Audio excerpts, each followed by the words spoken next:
Vous avez fait l'acquisition de vêtements ou d'un drap de sac en laine mérinos, mais vous les avez tellement adorés qu'ils sont maintenant tout raies chez Boulocher? Avant d'en arriver là, je vais vous expliquer comment prendre soin de vos produits en laine mérinos et ainsi les rendre durables et confortables pour des années. La laine mérinos, c'est tout simplement la toison des moutons mérinos.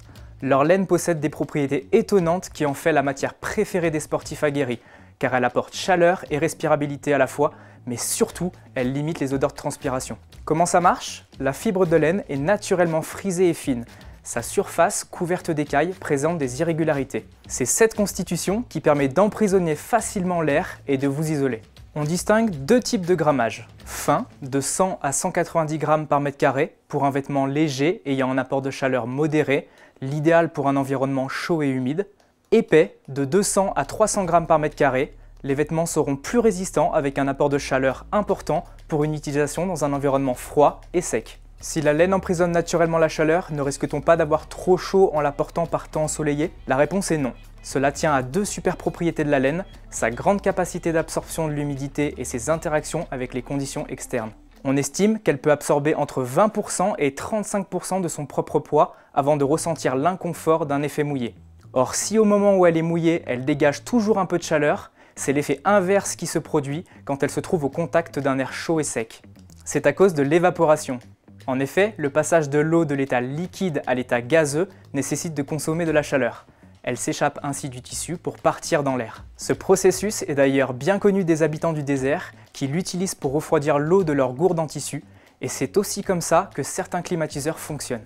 Maintenant que vous en savez plus sur cette matière incroyable, nous allons parler entretien et donc lavage. Pas d'inquiétude, la laine mérinos est très facile d'entretien. Il est tout à fait possible de la laver en machine. Retournez les vêtements en laine, puis les mettre dans le tambour. Utilisez la lessive wool pour préserver les qualités de la laine. Comme pour vos lainages urbains, la laine mérinos est une fibre très délicate qui nécessite une lessive spécifique pour conserver sa souplesse et ses propriétés naturelles. À la différence des lessives laine classiques, notre lessive ne contient aucun ingrédient superflu comme des opacifiants, des colorants, du parfum, qui peuvent nuire à la performance technique de vos vêtements. Vous pouvez laver votre vêtement en machine, suivez toujours les instructions de lavage indiquées sur l'étiquette. De manière générale, sélectionnez un programme laine à basse température ainsi qu'un essorage doux, maximum 400 tours par minute. On évite à tout prix le sèche-linge qui ferait rétrécir le vêtement. Un rapide séchage à l'air libre et à plat reste la meilleure option. On évite aussi la corvée du fer à repasser car à la longue, il abîme la fibre. La laine est un peu plus fragile que les textiles synthétiques ou en coton, mais ses avantages sont tels qu'on lui pardonne. C'est d'ailleurs pour cette raison que nous avons développé des produits renforcés grâce à l'ajout de microfilaments en polyamide qui viennent enrober la laine. Mais globalement, lorsque l'on pense laine, on pense mythe.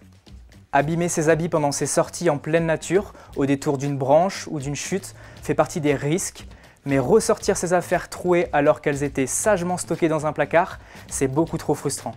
En prévention, pour éviter d'attirer les mythes, il faut masquer la bonne odeur de la laine qui les met en appétit. Pour cela, il existe des anti-mythes classiques et tout plein d'alternatives naturelles aux fameuses boules de naphtaline de mamie, comme le bois de cèdre, la lavande séchée, mais ma préférée ce sont les marrons. Le prétexte parfait pour une belle balade automnale. Leur senteur masque celle de la laine aux femelles mythes qui cherchent un endroit pour pondre.